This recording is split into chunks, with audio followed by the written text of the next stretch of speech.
Hello everyone and welcome back to our story time. Today we have a super exciting and epic adventure to share.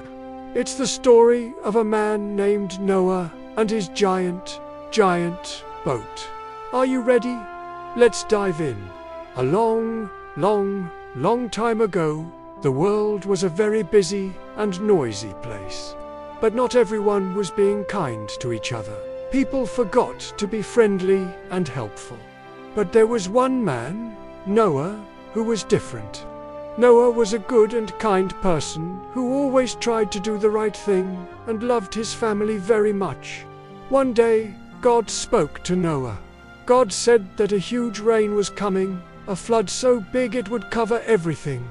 But God wanted to keep Noah, his family, and all the animals safe. So, God gave Noah a very special job, to build a gigantic boat called an ark. This wasn't just any boat. It had to be big enough to fit his family and 2 of every single kind of animal in the world. Imagine that. 2 lions, 2 penguins, 2 giraffes, 2 butterflies, every single one. Noah listened carefully. He and his 3 sons, Shem, Ham, and Japheth, got to work right away. Can you imagine building a boat bigger than your house? Bigger than your school? It was a massive project. They chopped wood, hammered nails, and worked day and night, following the instructions exactly. They made rooms and windows and a big, strong door. The boat was so long, so wide, and so tall. While they were building, some people might have wondered what they were doing. Building a huge boat on dry land, but Noah kept on working, trusting that he was doing the right thing. Finally, the incredible ark was finished. It was time for the next part of the plan. Noah opened the giant door and something amazing happened. From all corners of the world, animals started to arrive. Big elephants and tiny mice, tall giraffes and slithery snakes, colorful parrots and fluffy sheep.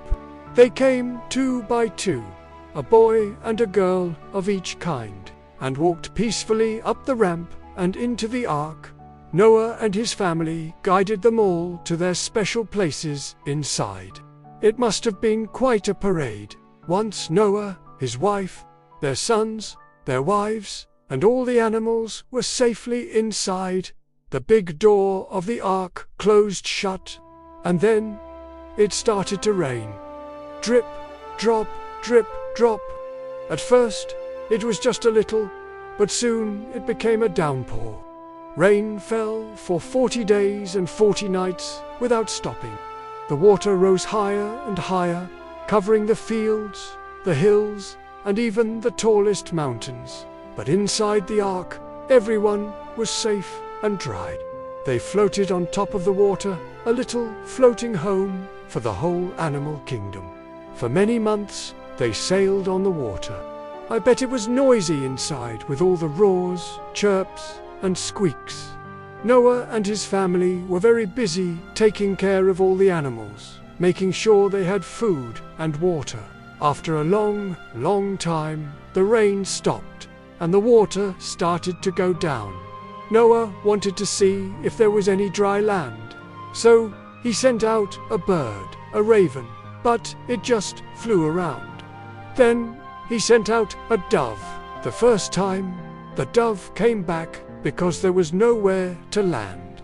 A week later, he sent the dove out again, and this time it came back with a fresh olive leaf in its beak. This was a wonderful sign.